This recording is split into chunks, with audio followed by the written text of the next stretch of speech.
আসসালামু আলাইকুম বন্ধুরা, সবাই কেমন আছেন? আশা করি ভালো আছেন, আমাদের সাথে আছেন। তো আমার বাপের বাড়িতে আসছি, সবাই জানেন।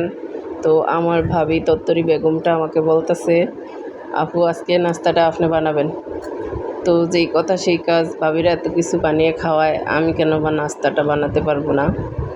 তো একজনে চিকেন নিয়ে বসছে, আরেকজনে মেয়োনিজটা বানাচ্ছে, আর আমি ওখানে সবজিটা তৈরি করতেছি। তো আস্তে আস্তে সব কিছুই করতেছি, বেশি তড়িঘড়ি করি না, কারণ এগুলা তড়িঘড়ির কাজ না। মেয়োনিজটা বানাতে অনেক মশলা লাগে, তো সবগুলা রেডি করেছি আগে। তারপরে আমার মেজো ভাবিটা মেয়োনিজটা বানাতে। তো আগে আমি বানাতাম কাঁচা ডিম দিয়ে মেয়োনিজটা, এখন ডিম পোস্ট করে বানাচ্ছি, কারণ বাচ্চাদের জন্য কাঁচা ডিমটা ক্ষতিকারক, সেজন্য ডিমটা পোস্ট করে নিয়েছি। আপনারা যেভাবে ইচ্ছে সেভাবে করতে পারবেন। সিদ্ধ ডিম দিয়েও করা যায়, পোস্ট ডিম দিয়েও করা যায়, আবার কাঁচা ডিম দিয়েও করা যায়। তবে কাঁচা ডিমেরটা আমার কাছে বেশি ভালো লাগে। তো একে একে সবগুলো মশলা দেওয়া হচ্ছে, আমি বলে দিচ্ছি, আমার ভাবি দিতেছে একটা একটা করে সব কিছু। তো প্রথমে রসুন কুচি দিলাম, তারপরে সয়া সস, গোলমরিচের গুঁড়া, টমেটো সস, আস্তে আস্তে সব কিছুই দিছি, খাওয়ার লবণ, বিট লবণ, সাথে দুধ দিব, গুঁড়া দুধ। তো আস্তে আস্তে তেলটা পরে দিব। তো ডিমটা সব মশলা আগে ফেটিয়ে নিয়েছি, এখন তেল দিব আস্তে আস্তে, আর ব্লেন্ডার করব। তো গায়ে চিনি দিতে ভুলে গিয়েছিলাম, তো এখন মাঝপথে চিনি দিচ্ছি। টমেটো সস আরেকটু লাগতেছিল, সেজন্য টমেটো সস আরেকটু দিয়েছি। তো আস্তে আস্তে দেখেন ঘনত্বটা বাড়তেছে, তেল দিতেছি আর ঘনত্বটা বাড়তেছে। তো আমার ভাবি দুইটা আর আমি তিনজনে মিলে ভালোই করতেছি। সব কাজ প্রায় কমপ্লিট হয়ে গেছে, এখন মিশানোর পালা সব কিছু।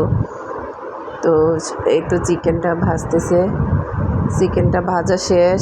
আমি চিকেনে শুধু ঘি দিয়েছি, ঘি দিয়ে কাঁচা ভাবটা একটু দূর করেছি। আর এটা হলো গাজর, ক্যাপসিকাম আর কাঁচামরিচ দিয়ে এটা হালকা ঘি দিয়ে নাড়াচাড়া করে নিয়েছি। অল্প ভেজেছি যাতে আড়া সিদ্ধ হয়, বেশি সিদ্ধ করি নাই। তো এখন সবগুলো একসাথে মেশাবো। এই ভিডিওটা আমি আগেও দিয়েছিলাম, তো এখন অনেক দিন পরে খাচ্ছি, ভুলে গেছি, সেজন্য আবারও আপনাদের সাথে শেয়ার করেছি, কারণ আপনারাও আমার মতো ভুলে যেতে পারেন। তো এখন ওই যে মেয়োনিজটা দেওয়া হচ্ছে। আমার ভাইয়ের ছেলেটা আশেপাশে ঘুরতেছে, কখন রেডি হবে ও খাবে। তো ওর আবার এইসব জিনিসের প্রতি আকর্ষণ বেশি, নতুন কোনো আইটেম হলে ওটা টেস্ট করার জন্য ও অস্থির হয়ে যায়। তো আপনাদেরকে দেখাচ্ছি, আমার ভাইয়ের ছেলে পাশে দাঁড়িয়ে রয়েছে, দেখাই না এখনও। এখন একটু সস দিলাম, মেশানো প্রায় শেষ। তো আপনারা চাইলে ওগুলা মিশিয়ে আলাদা করে সসটাও মাখাতে পারেন ব্রেডে। আমরা এইভাবে মাখিয়েছি, এইভাবে ভালো লাগে সেজন্য।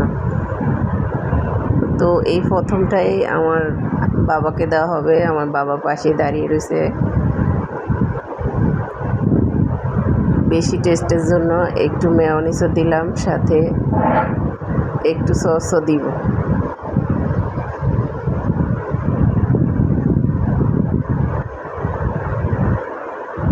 সস বেশি করে দিয়েছি যাতে ও খেয়ে মজা পায়। তো গাইস, রেডি হয়ে গেল আমাদের চিকেন স্যান্ডউইচ। সবাই ভালো থাকবেন, আল্লাহ হাফেজ।